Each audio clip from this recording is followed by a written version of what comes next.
Welcome to Entertainment Talk with Claypool, the show where we bring in guests from the entertainment world in film, television, and music.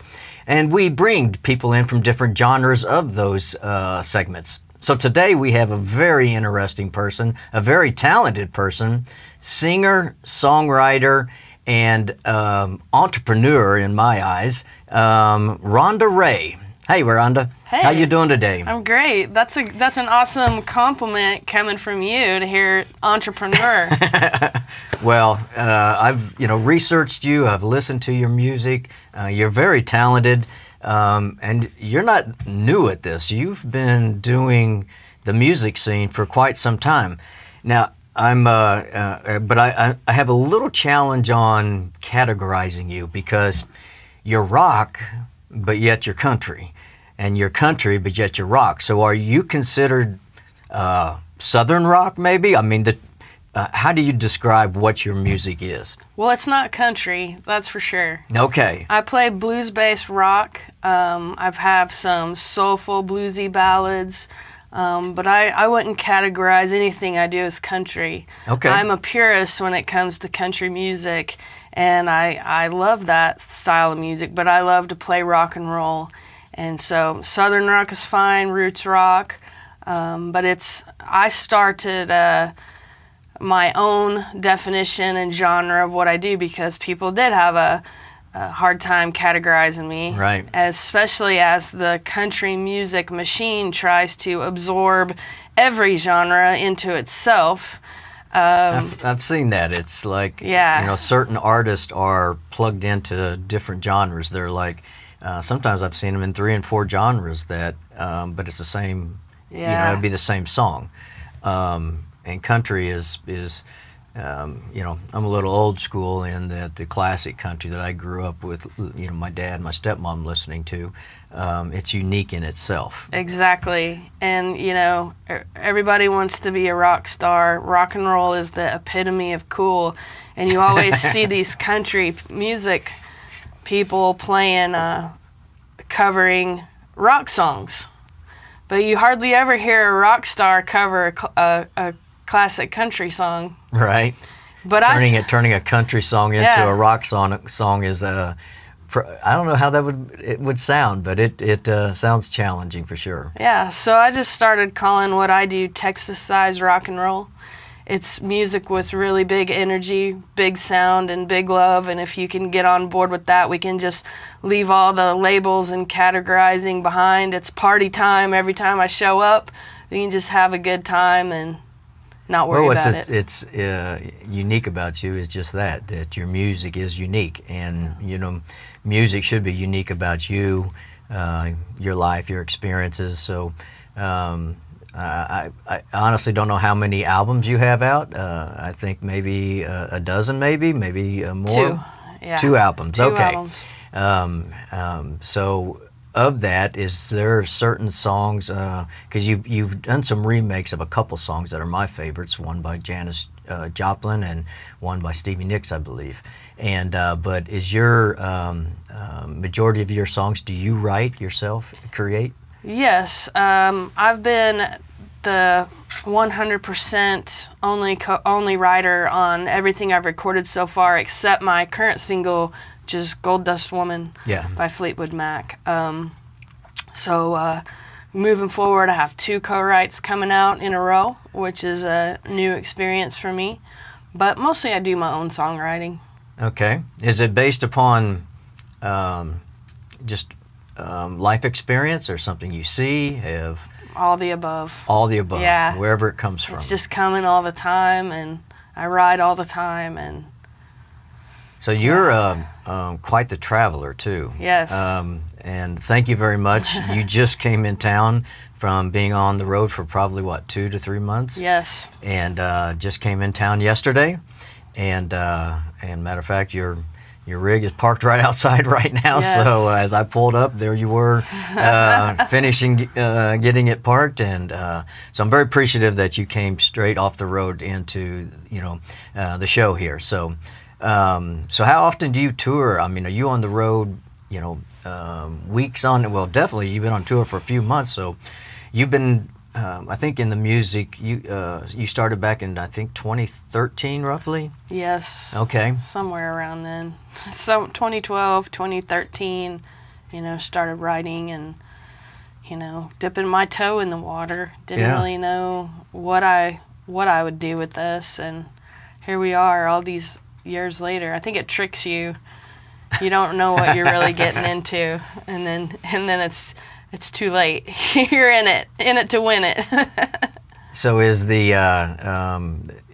you have a tremendous love for music because you've been doing it for 10 years. But how's the touring? That seems hard, challenging, and also can. I don't know your personal life, if you have, your family as a whole, your immediate family, whether you have a significant other, but is it challenging in that arena for you? It would be if I had all those things to navigate, but I really designed my life to be able to do what I do in music, to be able to tour, to be able to get on stage and perform. Everything in my life is prioritized towards that. So I have a truck, camper, and trailer that I tour in, which has made a world of difference in the quality of life I have on the road. Mm-hmm. It's really saved me a lot as far as wear and tear. But I love to travel. I've been on the road since I was 16. I used to rodeo and train horses. Oh, really? Yes, and I have a similar rig to one that I had when I rodeoed. I have a Capri camper. Thank you, Capri. So they're known as the cowboy camper or rodeo camper. Okay. And so the only difference is my horse is steel now and has 2 wheels and is a lot less maintenance. But no significant other. No pets, no nothing, just the music. Just Ronda and the Road. Yeah. That's a good song, yo. That is. Ronda and the Road. I like it. See what happens when you bring 2 minds together? That's right. New song gets. There you go. Not the writing part. That's you. Just ideas. That's all. So you mentioned 2 wheels. So I also seen some videos of you. You like to ride motorcycles. I do. So do you have a specific make, model, style that is, a preference of yours? Yeah, a Harley Davidson Heritage Softail. I've got a 1995 with the Evo motor out there. It's a yellow and white. There weren't too many of those made. It was one of Willie G. Davidson's favorite paint schemes. Oh, interesting. And so it's a great motorcycle. I like old stuff. I like things with carburetors and, Some people don't even know what that word is. I know, right? But carburetor. Everything's fuel injection nowadays. Exactly. Electronic fuel injection. Yep. But I don't know if motorcycles now electronic fuel injection as well? Oh yeah, they're interesting. See, I'm not really, up on the motorcycle They're really scene. something.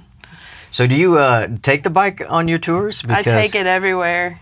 Okay. Yeah. Because it seems like she's out there. At some time you need to de-stress, so to speak. Yeah. And I would think that riding your Harley would be a really great way to just relax. 100%. And plus, I imagine the countryside that you have seen in your touring and on riding your bike. Oh yeah. On this past tour, I was on the Florida and Alabama Gulf Coast, so I was at the beach every day riding. I was in the Midwest, and they had a really cool summer. So while everybody was melting here in Texas, it was nice, and I was riding. Yeah, it's been intense here. I'll leave here and go to a state park for a couple days and just disappear. So I love to go out to West Texas. I'll spend the winter. I'll go to Terlingua, then New Mexico, Phoenix, Palm Springs. So I will be in a warm riding climate all winter. So for our listeners and our viewers, they can go to rondaraymusic.com, and basically they can see your tour schedule at any time, correct? That's right. So Ronda tours everywhere. I mean, there's probably definitely all the southern states I think that you tour, but Midwest you've been there as well. Yeah. Not sure about how much in the northern states you go, especially if you have a Harley. Up north it gets kind of cold, but you could tour those areas I guess during the summertime. Yes. So have you been up in the northern states? North Dakota or I don't know what all, Michigan or New York? I haven't been up to the Northeast. I've been to South Dakota, up there with Wisconsin in the past. I go to the UK. That will probably take up a good piece of next summer. Do you have a strong following in the UK? I do. I won an award last January for Best International Female Artist by the UK's Radio Wigwam. And I was able to get the trip over there sponsored. So I got to go attend the awards in person, not knowing if I would win. And I did win, and I've met so many great people. There's an amazing community there for independent artists. Yeah. And I have a lot of things really flourishing over there. I'll go back this coming January. I will go to the Wigwam Awards, at least perform, maybe get another nomination, and then tour. I'm going to record over there and then go back in the summer. So sounds like it's a home away from home almost. It is. Or becoming that anyway. Yeah. Or maybe becomes home, period. You never know. Don't know where the Never say opportunity never. is. So, yeah, I had down here that you won the Best International Female Artist in 2022, but you're also nominated for some things in 2023, correct? I am. The Joe Z Music Awards in Nashville, Tennessee. Right. You're nominated for Rock Vocalist of the Year. You're nominated for Rock Artist of the Year. And you're nominated for Female Entertainer of the Year. I mean, that's pretty top scale, and that's very impressive. So congratulations to the nominations. My vote is for you, because I don't know anybody else that's nominated at this time. Right. Well, thank you. So I'll take it. When is the actual awards? October 22nd at the Grand Ole Opry House in Nashville. Okay. It's going to be an awesome weekend. I'm also playing JMA Fest that weekend, October 20th. What's JMA Fest? It is the Josie Music Awards Music Festival. Okay. Held October 20th at the Nashville Zoo. This is the first time music has ever been brought in to the Nashville Zoo. So it's kind of an experiment, a little bit of an experiment, and it just should be a really nice day. Oh, yeah. To be playing by the monkey cage, I guess. Right. Yeah, I was wondering, like, what animals are you going to be playing? Right. I don't know yet, but probably the monkeys. Yeah, would probably get into it. I think so. Hippopotamus may not do much. Right.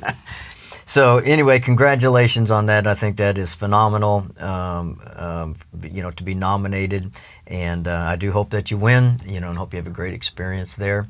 If you could talk a little bit about a few of your songs, I wrote a few of them down. Sure. So you, one of the videos that we will be showing here on a short little break is a Liar. So how's that song come about? I mean, where's the story behind Liar? Well, the most complicated thing in life, I think, is relationships. And we get our greatest pleasure and our greatest pain from relationships. And there's always two sides to the story. The moment I become dishonest in a relationship, it starts to become sick. And sometimes my dishonesty is just compliance. Sometimes it's just not wanting to stand up for myself. Right. And so it would have been really easy to put the lyric, "You're a liar," after a verse of talking about what this person is doing. But as it turns out, in every scenario, I'm a participant, So surely if I say it this way, if you ever wake up and find yourself in bed with the devil, you might be telling some pretty little lies to yourself somewhere along the way. So, yeah. Well, it's a great song, and I like the story. So, let's take a look real quick at Ronda Ray's video, "Liar."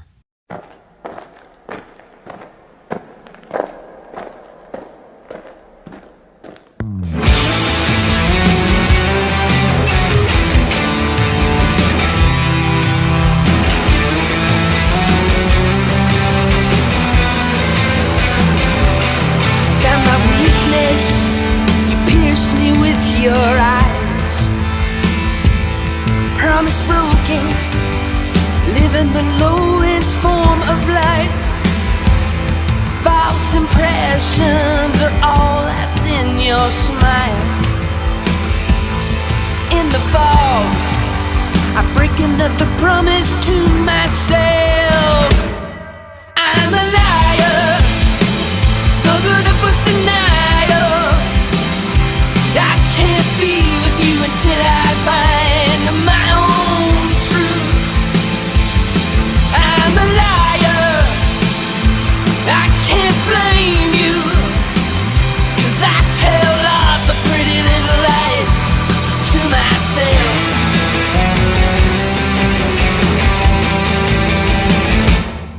I remember, but you're quick to forget. I'm the actor, director, and I wrote the script. Breathe deeply while I rage on the inside. Gonna kill our love so I don't have to watch it die. I'm a liar, snuggled up with denial. I can't be with you until I find my own truth. I'm a liar, I can't blame you, 'cause I tell lots of pretty little lies to myself.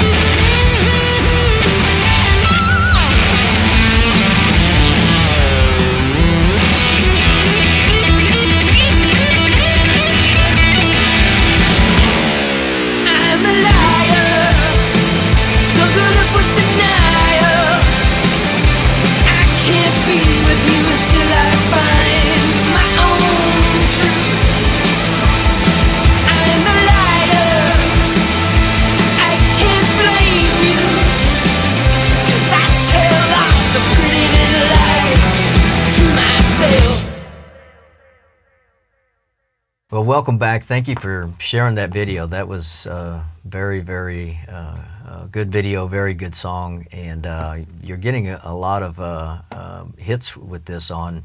Now, I think your music is on Spotify, iTunes, Amazon Music. Where else is? What other music streaming services? I guess pretty much everything that's out there. It's everywhere. There are even streaming services that I don't know about. You'll get a list of, from your digital distribution, of a whole bunch of them. Oh, I'm like, okay. what is that? There's like Deezer and Tidal and all these places. And Never heard of them. Interesting. My record company in the UK is taking care of that this year. I met them through the Radio Wigwam Awards, Tune Media, and they are fantastic. Fantastically taking care of a lot of things for me. So well, it's hard to be a one-person. I was going to say a one-person show, but it's hard to be a one-person business. That's right. Because what you do is a business. You're a businesswoman. Your love and your heart is the music, but there's always a business side to everything, and definitely there's things that go on behind the scene to market, to publish, to present, to schedule ahead. There's just a lot that goes on. So yes. It takes a team. So I'm glad that you're connecting with the right folks to get you where you are today, because you have grown quite a bit over the past decade. So, curious though is you started back in 2013. So, what got you into the rock music? Was it was it parents, siblings, people you hung around? I mean, just an attraction for that sound? Yeah, my first love was the Beatles. I started playing music at a very young age. Like 6 years old, I started taking formal piano lessons. I kind of dabbled with the guitar growing up. I played the saxophone many years. And interesting. I was little, but I had, the super cool aunt, like I hope I am to my nephew. But we would watch MTV together, and she was just the coolest person in the world to me. She would dress like Pat Benatar to go out, Oh, yeah. with the headband and so I had that visual of these rock stars like Bruce Springsteen and ZZ Top and all these great artists, Pat Benatar, Joan Jett. Just forged into my subconscious. And my mom. So your aunt was a big impact on your love for the rock scene and the rock and the music. culture, And my mom was always a big CCR, Creedence Clearwater Revival fan. So I was exposed to and fell in love with, Foreigner, Fleetwood Mac, Led Zeppelin. Trying to think of I'm picturing the 8 tracks that my aunt had. Oh, yeah. Boston. All those type of bands. So I actually got a question that's going to bring up Boston here in a little bit. We would go, I would get to go cruise, drag Maine with her, and I would sit, we didn't have car seats. I would sit on the armrest, we called it the hump. Yep. And I would sit on the hump, and sometimes I had this little booster seat that would get seat belted in, and I was just the coolest. It was the coolest thing ever. And while growing up, I had a love and appreciation for a lot of styles and artists in country music. I've always reverted to that love for classic rock, no matter what phase of life I'm in, and that's what I love to play. That's what gets my motor going and makes me feel amazed, makes me want to suffer all the behind the scenes things that you've mentioned that we do, to be able to get on stage and create that rock and roll magic. I love Bruce Springsteen. I love his live show and his commitment to his fans, and there's just nothing like live music. I love the and I don't know if you have it in any of yours, but you mentioned that you had played the saxophone for a long time. But I love saxophone in rock music. I love a variety of stringed instruments in rock music, like Kansas. They had a violin, electric light orchestra. Right. They had like 3 or 4 different types of stringed instruments, I believe. So I think it's really unique when you bring in even a harp. I've seen a rock group one time that had a harp, and it was like it's just amazing how it puts a different take or twist on it or whatever. But watching you on stage, you can see that you come alive, in your videos, and it's like you have an extension cord and something plugs in, and you're full of this energy. So, videos I've seen, you're always playing the guitar. Yeah. So do you ever play any other instruments while performing, or are you mainly on the guitar?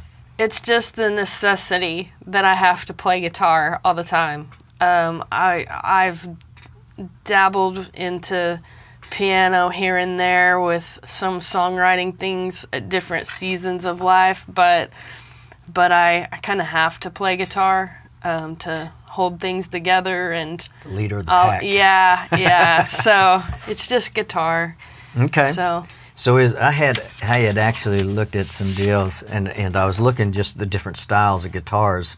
So I was curious. I mean, I didn't realize there's so many different styles of guitars. Oh, yeah. There's a bunch of them, but is there a specific guitar that you have because guitars have different sounds, and for your style of music, is there a specific style of guitar that is better for you when you perform, that you like better for your sound? Well, my baby is a Telecaster. It's a Jimmy Wallace Telecaster. Jimmy's a guitar builder and player in Dallas. He owns the Dallas International Guitar Festival, the largest guitar show in the world. And so that's a whole long story of how I wound up with that guitar. But I have the Telecaster with the P90 neck pickup for all the guitar nerds out there. Yeah. I play it through a Fender 212 DeVille, which is a really huge, unnecessarily huge tube amp that I love. Looks like it's got about 1 million miles on it, and I love that about it too. So that's my full band setup. I have my favorite acoustic guitar for acoustic shows is a Gibson J45. And I would probably do some different things on stage and full band shows if I had like a guitar tech or something, but I don't like to fiddle around with changing a guitar and tuning it. Like there are some songs I could probably play an acoustic on, but I don't like to fiddle around. Let's go. It's a party, you know. Well, I've seen, on some performers in different genres, they have, they'll change out to different guitars. Yeah. So I didn't know if you had a favorite, but, I mentioned about Boston earlier is that, Boston's one of my favorite classic rock groups. Yeah. And so they had a unique sound Yes. with their guitar. And what I what I heard or learned is that the lead guitar player is that he was actually an electronics engineer. He was degreed in electronics engineer, and so he created this electronic component to either attach or he built it into a guitar, and that's how they got that unique sound, because you really don't hear that particular sound, you know what I mean, anywhere, because he had some way of making this, I don't know what it was, some type of a device. That is awesome. I've never heard that. Yeah, that's, because every time it's, I hear Boston, that always comes to mind. It's just such a unique sound on their guitars, what was I going to ask here? You have, are you, I asked about that. So we was talking about songs. So the Golden Dust. Now that's one of your newest releases, or is that one that's been out a while? Gold Dust Woman's been out for about a month. Okay. Yeah. How's it doing? It's doing well. I would think so. Yeah, I mean, it's already a classic favorite. Which... But I like your take on it. Well, it makes it real daunting to record a song by a rock and roll heroes that shaped culture, and it's pretty daunting. I had to sit with it a long time before I decided to release it. But it was a song we played live as a band, and it just kind of took on a life of its own. So we decided to record it and make it our own. But whenever I started working with Tune Media, I had a couple songs left on the album that I felt needed their own little spotlight, if you will. And it was Liar and Gold Dust Woman. So we went ahead and released it as a single, and I'm glad that we did, because I think songs, though, that even if an artist, there was an original artist, decades ago, it's a whole nother generation of music listeners, and there's people that hear the song and they may not ever even know that there is somebody else. So so the creativity of it in your style is very, very classy, very, very good. I mean, because of course Fleetwood Mac is very well known, but your style is unique in itself. So. Thank you. The Toasted Yolk Cafe, located in Cedar Park, Texas, where Fridays all our mimosas are 50% off all day long. Come and try one of our mimosas made from our newly introduced Toasted Yolk Champagne. Try the refreshing apple mimosa, the tangy and bright cranberry mimosa, the fruity grapefruit mimosa, the fresh orange juice mimosa. Cool yourself down with our famous strawberry orange mimosa, or try the tropical pineapple mimosa. And let's not forget our frozen mimosas. The #1 day of the week to take off work is Fridays. Come and enjoy breakfast, brunch, or lunch with 50% off a mimosa at the Toasted Yolk Cafe, located at 14105 Ronald Reagan Boulevard in Cedar Park, Texas. Hope to see you there soon. So if there's, anything you could share, I mean, you've been doing this for, 10 years, and this is where your heart is, and there's a lot of, musicians that are wanting to, get recognized, and so what kind of advice or suggestions could you direct somebody? Because I see that you're a woman of wisdom in the field, and you've got exposure, experience, and knowledge. So, what kind of advice would you give someone that's wanting to do what you do, or be who they want to be, so to speak, in the rock and roll industry? I would say if you can do anything else in life, you should go do that. And if you can't, if you really can't, then you probably have what it takes to make it. Because it's really, really hard. And it's not hard because God or the devil or the universe is picking on you. It's just hard because it's hard. Yeah. And the industry's different. You have to be an entrepreneur. You can't just be an artist. And it's really hard because you want to just be an artist. Yeah.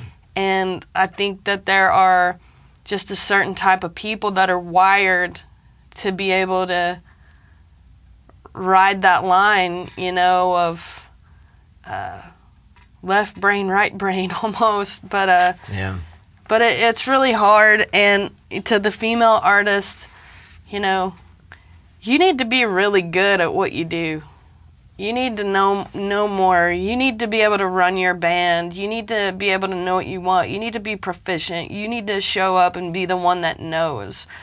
Because the world is plenty happy to run over and take from, anybody that's vulnerable in their business. And so surrounding yourself with the right people is very important, and it takes a long time to know who the right people are. It Right. takes a long time to know, to pick your battles and go, it's not that big a deal. Or, no, this isn't right for me.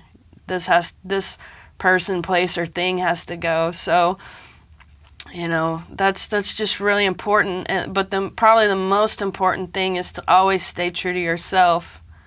Do you want to be famous, or do you want to be an artist? Because fame is a whole different thing, and it has a whole different price tag. You can go do that. I've been to Nashville for things. I've played with people who are pursuing that path, and it was like, I didn't understand, because I call myself a blue-collar musician because I approached this from day one as an entrepreneur. That's the way my brain works. Oh, I can book this, I can play here, I can get paid, I can go here, I can go there. This all makes sense to me. You can go do the other path. There's nothing wrong with it. So the path of fame is more time-consuming, or more It's just, unrewarding in the beginning, or I don't know. I'm not on. You haven't I'm been not, that path. I'm not on that path, but I can tell you, I've played with a group of girls who can't run their band, can't set up their PA, can't tune their guitar in the middle of the song, or in between songs, can't hear that their guitar's out of tune, and then we're supposed to expect to be respected in our field. yeah. So know your stuff, ladies, and be good, and be confident, and be true to who you are, and That's good advice. I mean, good words. You know, I've built my life around living my dream and streamlined it around it, and things tend to fall into place around that. Yeah.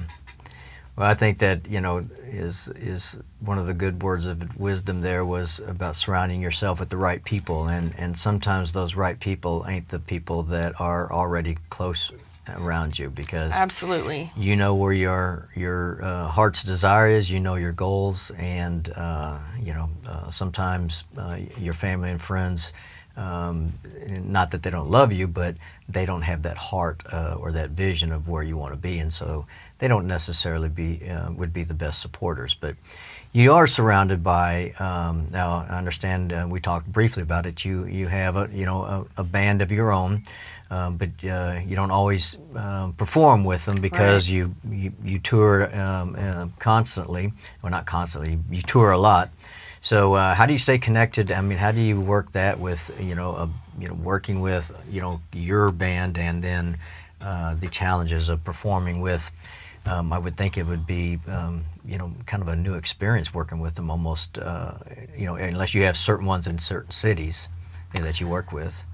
Now I do. Now I have a great roster of musician friends who are super professional. They play in a lot of bands. Some own recording studios. Some are studio musicians. But we've played together so much, and they're so professional that they kind of can show up ready to play. No matter what. Not saying we won't have a hiccup here or there, but it's kind of like the first downbeat, you just feel like you're at home.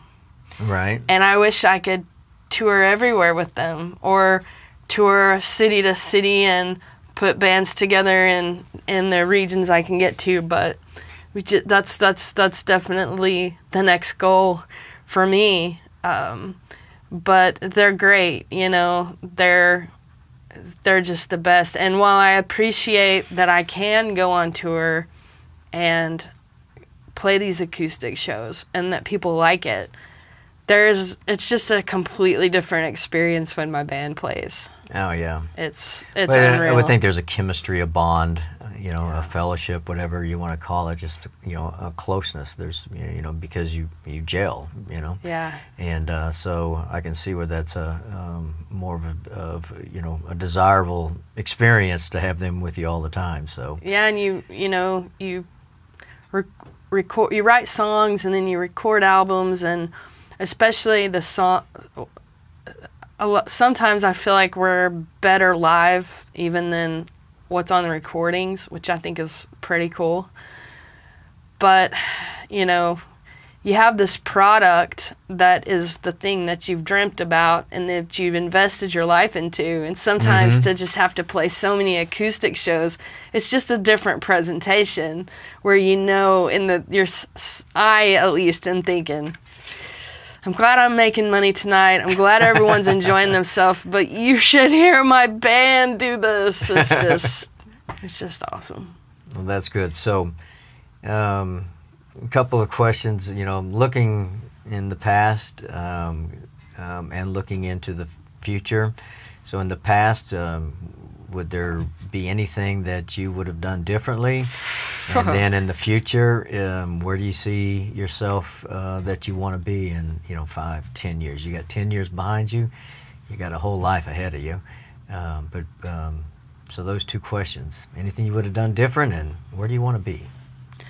Well, I used to say if I didn't rodeo for 20 years, I'd be an amazing guitar player. But that was a big part of my journey. I would have just probably not worried so much about the future.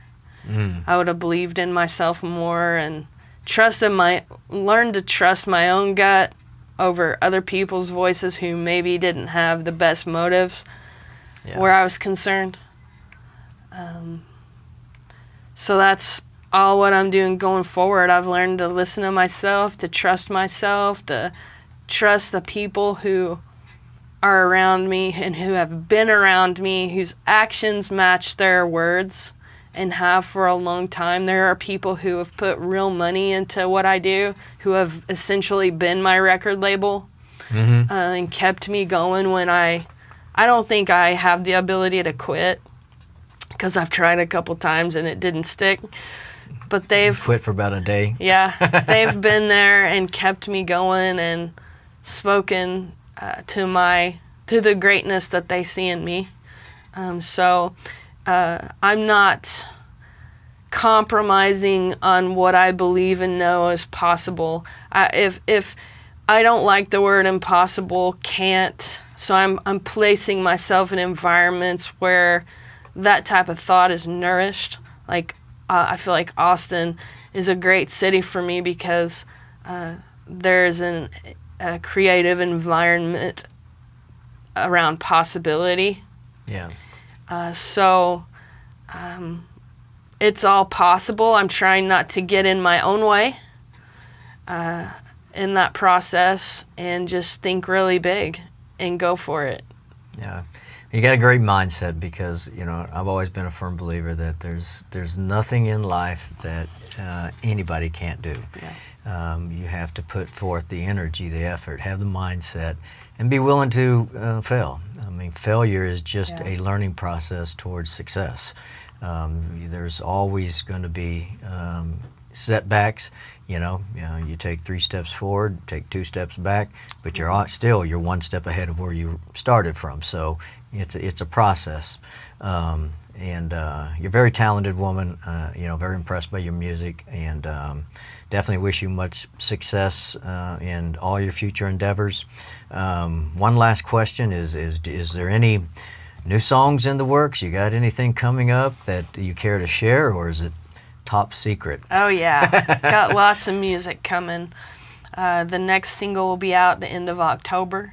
Okay. We pushed it out just about a month, just to give us a little bit more time to looking at the next 6 months where our plans are. It's fun to have people that you're making real plans with into the summer of 2024.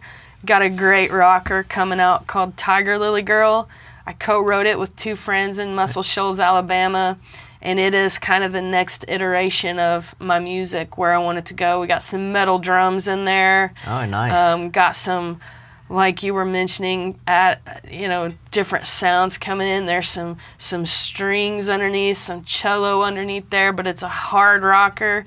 It's for girls who ride Harleys and are free spirits, and it's for all the guys that aren't threatened by that and support and just want to come along and walk beside us, don't have to be in front of us or behind us. And so it's just going to be a real fun party song. Oh, awesome. Definitely look forward to hearing it. Yeah. By chance, you're influenced. I was going to close with this thought just came. So you're heavily influenced by classic rock of the '70s. So a lot of rock in the '70s had keyboard. Yeah. Are you going to introduce that into any songs? I've always had a keyboard player. Okay. Yeah, my keyboard player. Because that is like REO Speedwagon. Last song, people, and they're playing that keyboard, and it's just powerful. Yeah, I've had a keyboard throughout the first album. Mark Narmore played on that album. He's a very accredited, well-known songwriter in Nashville. He produced Tiger Lily Girl, the next song that's coming out. Yeah. I have my keyboard player in the Dallas-Fort Worth area, Greg Brayfield, is just, he makes me smile. He's fantastic. Had a keyboard player on the last album, Dean Minnerly. He formerly was a member of Three Dog Night. Yeah, I seen something online about that. Yeah, so check out the song Walking Away. Very centered around the keys, so they're always there. One of my future guests I'm trying to get in here was he was a drummer with Aerosmith for a while, and he's in the Austin area here somewhere. But another colleague, I network a lot, and so another colleague is trying to make us get connected on that, because the music industry is phenomenal, and the skills and the talent there. So, Ronda, I appreciate you very much. I appreciate you taking the time and coming in to be on my show. Look forward to your release of your next song. Look forward to following you, seeing where you're at in 5-10 years. And we'll probably be inviting you back and see, based upon where we were at here and where we're going to be at in 5 years, we'll just bring you back and talk about all the challenges that you've had. So once again, appreciate you being on the show. So folks, I appreciate you tuning in and watching us and listening to us, but always remember that great it is to dream the dream when you stand in youth by the starry stream.